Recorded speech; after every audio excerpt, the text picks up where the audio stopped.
Hey guys, how you doing? It's your girl Tally back again, and let's get this camera right. I just want to talk to you guys real quick about how it does really take all that.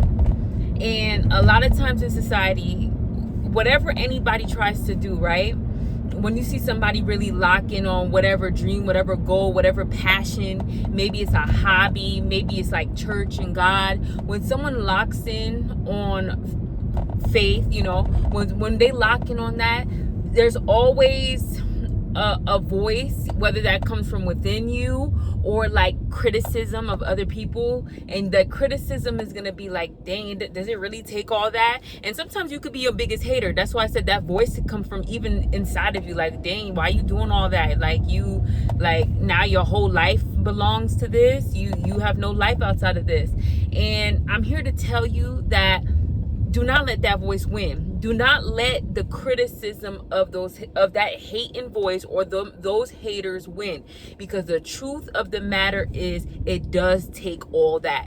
You want to lock in, you want growth and promotion at your job, you want to go back to school and get that degree, you want to lock in with God, you want to lose some weight. A lot of you cannot reach those goals.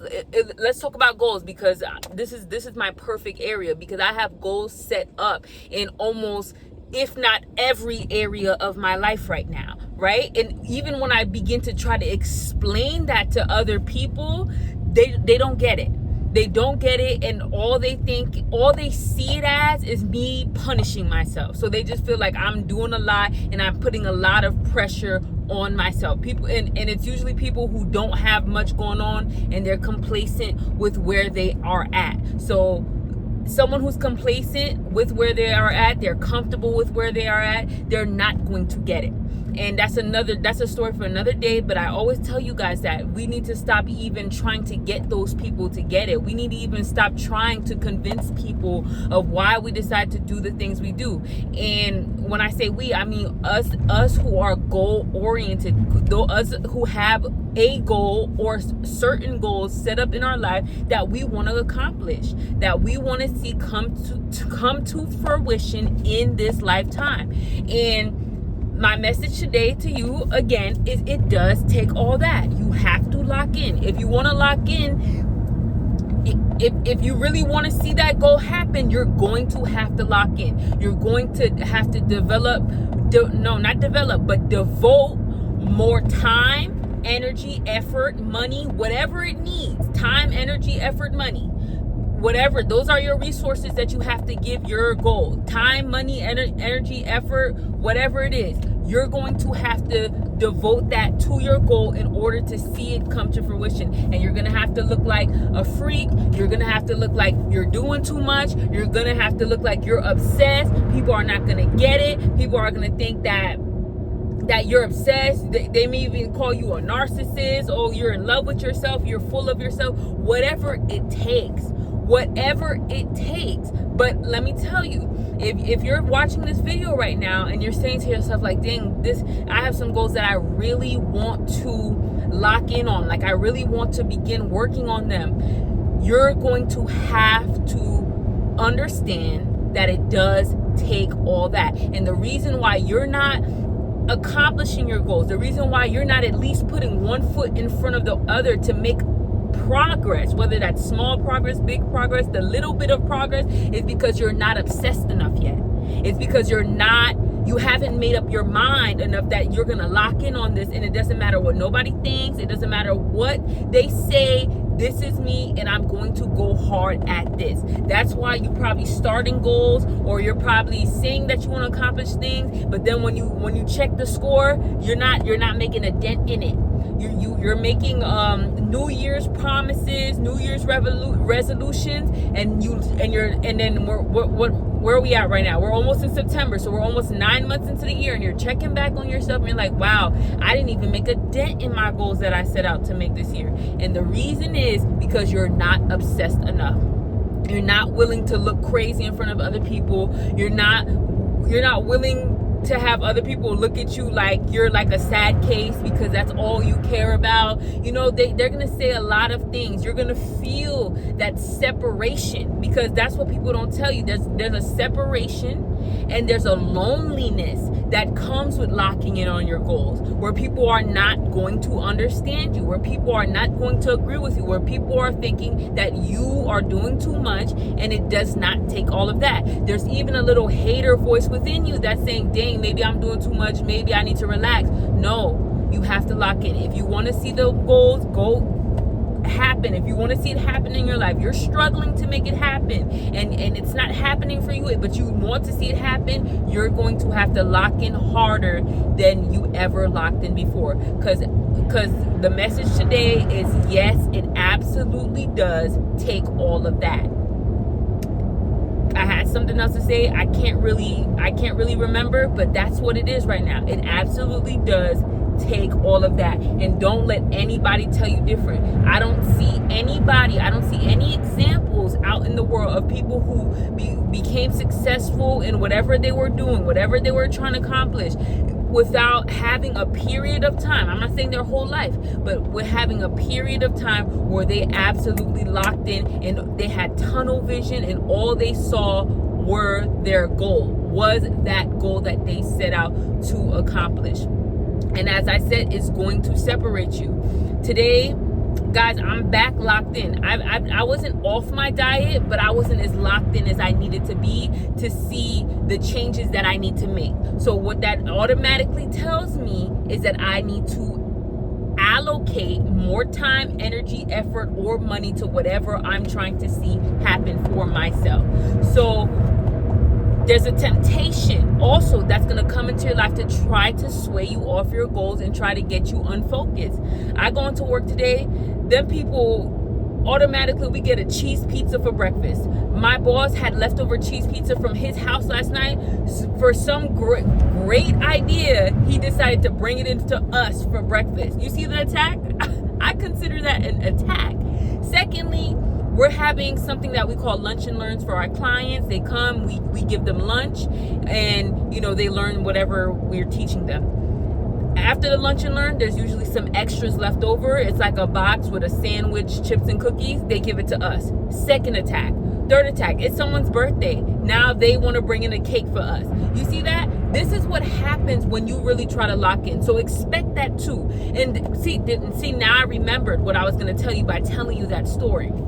Let me tell you, this is why that's important for me to tell you about the temptation. Because this is why you need to lock in hard. This is why you need to lock in hard. Because as a human being, you are not perfect.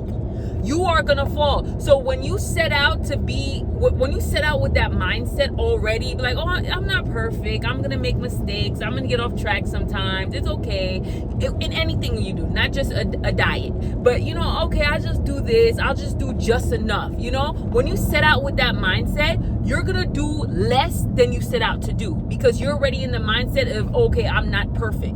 So as a human being, in order to really lock in on your goals the way you want to be able to see results, you have to set out with a mindset where you're being hard on yourself, where you want to see perfection, a mindset of perfection. You have to set out with that mindset, because you're going to always fall below it anyway. None of us can be perfect, so you're always going to fall below. So you have to set out with that 100% mindset, so at least you'll end up at 90%. At least you'll end up at 80%. For some of us, at least you'll end up at 75, 70%. And that will be enough, at least, around that BC, high C, low B's, that's enough to see some progress and good enough depending on what you're shooting for in your goals. But it's that perfection mindset, and I'm not saying to be super hard on yourself, even though yes, you should be a little bit hard on yourself. Not a little bit, you should be hard on yourself about your goals, because as a human being, you're going to slip up.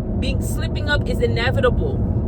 Not making the right choice is inevitable. So when you already have that mindset of perfection, at least when you slip up, you'll slip up. Okay, now it'll go to 95%. It'll go to 90%. Now it's 85%, 80%, 75%, 70%. And at least you're hitting your goals 70% and up. But when you approach your goals with the mindset of, oh, it's okay, I don't have to do too much. Now you're already starting at 70%. To me, that's a 70% mindset. Some people would say that's already a 50% mindset. So if you're already approaching your goals 30% depleted, which means you're at 70% with your goals, that means you're going to fall at 60%. You're going to fall at 50%. And 50% half and half, that's double-minded.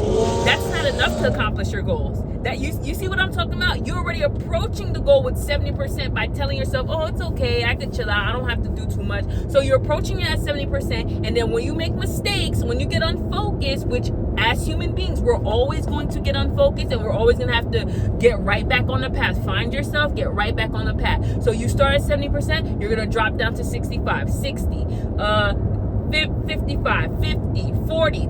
And then some of you gonna quit. And why are you gonna do that? Because you already approached the goal at 70%. 70% effort. So you need to bring it up to 100% effort. So when you make your little mistakes and you get on focus, when you drop down, you at least drop it down to 70% at the least, 80% at the least, 90% at the least. So that's a big reason why you need to focus. That's a big reason why you need to lock in all the way. That's a big reason why you need to approach your goals with that 100% perfection mindset. And when that temptation comes, that 100% perfection mindset is also going to help you overcome that temptation. Now, do I beat temptation every single time? No, but because I have that perfection 100% mindset in me already, I beat it 90% of the time. I beat it 80% of the time. And that's just enough to see changes in my diet. That's just enough to see changes in my fitness. You know what I'm saying? Because I approach it with 100% mindset, and when I slip up, that slip up takes me down to 95, 90%, 80, 85%. This week, I believe this week alone, I'm at a 90%. So that means I approach this week saying, I'm going to be perfect this week. I'm going to be perfect. Was I perfect this week? Absolutely not. But because I'm so adamant and because I'm so hard on myself, me pushing for perfection, I landed at 90%. And is 90% good? You bet it is. It's great. It's amazing. I'm going to see results because I landed at my 90%. Boom. And that's really what it comes down to. It comes down to how committed are you to this? How willing are you to look crazy and foolish and like you're doing too much? Because I guarantee you, when I'm saying no to certain things, or when I'm getting food, our job buys us food every Monday. So every Monday we have some good food catered. But you think people not looking at me crazy when I'm eating? I don't totally deprive myself. I don't believe in that. I don't believe in totally saying depriving myself unless the food is not really something I'm into. But when they see me take just a little scoop, and I'm talking about the littlest scoop of something that I really like, but I know it's not conducive to my diet, you think they're not looking at me crazy? You think they're not watching me to see if I'm really committed to this? They are. And do you think deep down, I know people are very proud of my level of self-control, but it took so long to get here. So I have to practice this every day so I can stay here, and I could even get better at it. But it takes that level of hyper awareness and hyper focus and strength and willpower and prayer, my goodness, to get you to that point. And like I said, this is not just about my diet. This is just one of my goals I'm sharing with you. But I'm in school now, so I have a master's degree. I'm trying to achieve my master's degree, right? It's going to take a level of focus and effort for that. I want to do well at my job. It's going to take a level of focus and effort for that. I want to start a business. It's going to take a level of focus and effort for that. Everything is going to require a level of focus and effort, and especially if you want to take it to the next level, there's going to be a next level. You're going to have to look a certain type of way. You're going to have to get obsessed about it. And it does take all of that. All that. So don't cheat yourself. Don't lie to yourself. Don't gaslight yourself to make you think that it don't, because it do. All right. I'll talk to you guys soon.